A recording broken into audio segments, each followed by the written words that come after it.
Amis internautes, bonjour. À travers l'émission d'aujourd'hui, je vais vous déporter dans l'univers merveilleux des tomates. Premier légume le plus consommé au monde, la tomate a une belle aventure et de très beaux jours devant elle.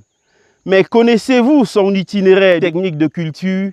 Je vous donne des éléments de réponse dans cette autre édition de 10 minutes d'agriculture. Vous êtes bel et bien sur Tamis Jardin. Installez-vous très confortablement. Je vous retrouve juste après ce générique qui fait battre les cœurs.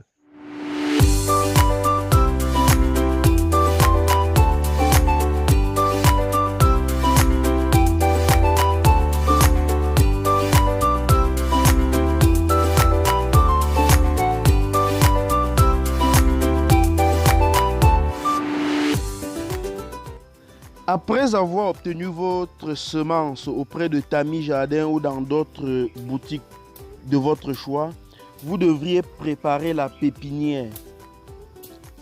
La préparation de la pépinière consiste à remuer la terre afin qu'elle soit meuble. Donc remuez la terre et retirez-y des cailloux ou bien des racines d'arbres. Donc après avoir retiré cela, tracez des bions sur l'espace réservé pour la pépinière. Vous faites des petits bions. Donc après avoir donc fait des petits bions comme vous le voyez sur la vidéo, épandez ensuite vos graines de tomates. Donc vous épandez des graines avec quelques petites distances pour permettre à ces tomates de mieux s'exprimer dans la pépinière. Après la mise en place des graines, arrosez copieusement votre substrat. Ne vous inquiétez pas si la terre de surface recouvre ces graines. Il n'y a pas de problème, arrosez copieusement le substrat. Et au bout de 5 jours, vous aurez la levée des graines. Au bout de 10 jours, vous pourrez déjà faire la transplantation de ces graines afin de les disposer dans des pots réservés à cet effet. Et pour cela, vous devriez préparer environ 75% de terreau et environ 25% de fuente bien décomposée. Mélangez le tout, puis remplissez des pots qui devront recueillir des plants de tomates. Ensuite, c'est la phase de repiquage. Donc pour repiquer, il est question ici de faire un trou au centre du pot. Vous y introduisez vos plants de tomates et ensuite vous bornez. Après avoir borné, couvrez le tout dans une serre pour éviter des insectes de venir ronger les feuilles de tomates. 21 jours plus tard, nos tomates sont prêtes à être acheminées dans des plantations.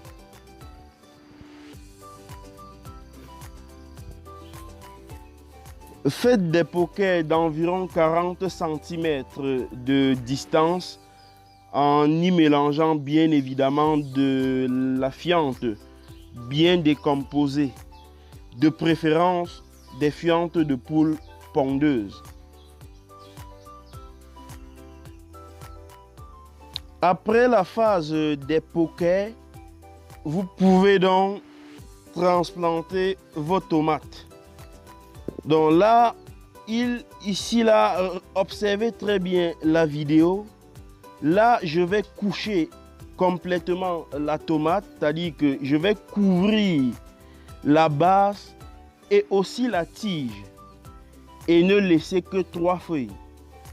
Vous me demanderez bien pourquoi je couvre la tige de la tomate. Je vous donne la réponse à la fin de cette vidéo.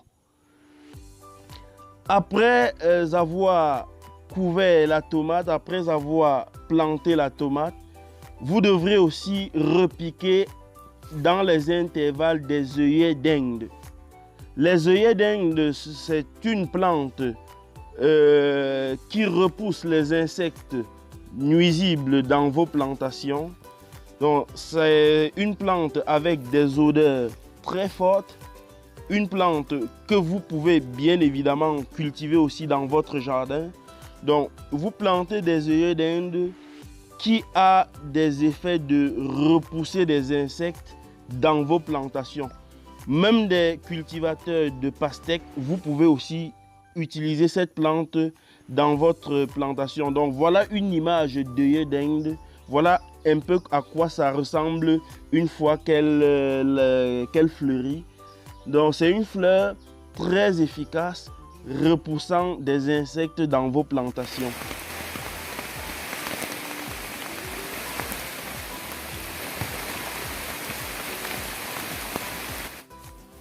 Un mois environ après la transplantation, nous pouvons d'ores et déjà mettre des tuteurs. Les tuteurs, c'est eux qui vont soutenir nos plants de tomates. Donc, évitez de les planter directement sur la même ligne que les plants de tomates, mais écartez légèrement de 5 à 10 cm. Puis, vous attachez ce plant de tomates.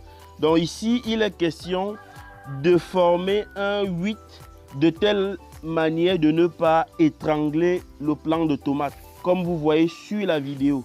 Donc là, vous observez, je l'ai tutoré avec un fil de fer et là, ça forme un 8 avec un bon écartement. Là, la tomate ne s'étranglera pas. Tâchez aussi à retirer, à éliminer les gourmands. Les gourmands, ce sont ces feuilles, ce sont ces tiges secondaires qui sortent entre la tige principale et les feuilles. Donc ça sort dans les aisselles, comme vous voyez là, on les appelle des gourmands.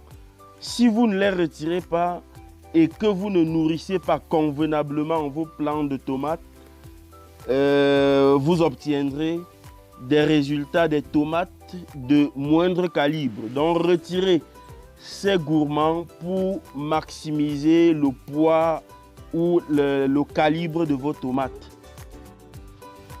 Environ 2 mois, 3 semaines, c'est le début de la floraison. Les œillets d'Inde aussi fleurissent en même temps.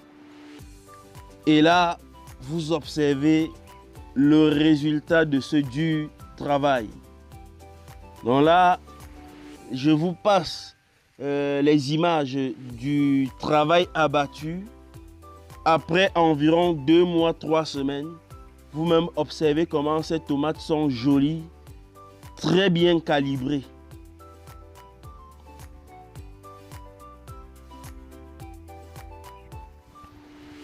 Avec ça, vous faites une très belle sauce tomate. Même le voisin vous rendra visite ce soir.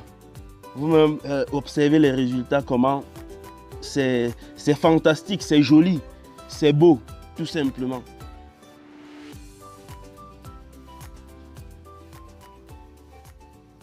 Et je vous assure, je suis en train de saliver et je risque même de lécher l'écran de mon téléphone.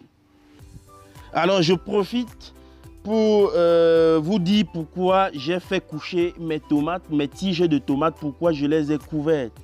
Alors après la récolte de mes tomates, après donc avoir récolté toute la plantation, observez maintenant les images qui vont suivre. Regardez bien, je vais retirer cette tige de tomate. Je la retire et vous constatez avec moi que les racines principales sont à la base et là sur la tige que j'ai couverte, vous vous souvenez très bien, il y a aussi des racines. Et plus la tomate a des racines, plus aussi elle a de la matière organique pour se nourrir et vous donner des jolis fruits. Donc vous voyez comment les racines sont éparpillées sur la tige que j'ai enterrée au début de la vidéo. Si vous n'avez pas bien vu, rentrez pour revoir cette partie où j'enterre la tige de la tomate. Et vous comprendrez bien évidemment pourquoi nos résultats sont satisfaisants. Voilà, c'est tout. C'est la fin de cette autre émission. J'espère qu'elle vous a plu. Si c'est le cas, n'hésitez surtout pas à liker, partager la vidéo sur votre page Facebook et dans d'autres plateformes possibles. Et enfin, abonnez-vous sur Tami Jardin sur Facebook, Tami Jardin TV sur YouTube, les deux grandes plateformes africaines des passionnés d'agriculture, d'apiculture et d'élevage. Je vous donne rendez-vous la semaine prochaine. Nous parlerons d'une technique révolutionnaire dans la culture du papayer. À vous, amateurs de la culture du papayer, ce sujet vous concernera certainement. On se dit à la semaine prochaine. Bye bye.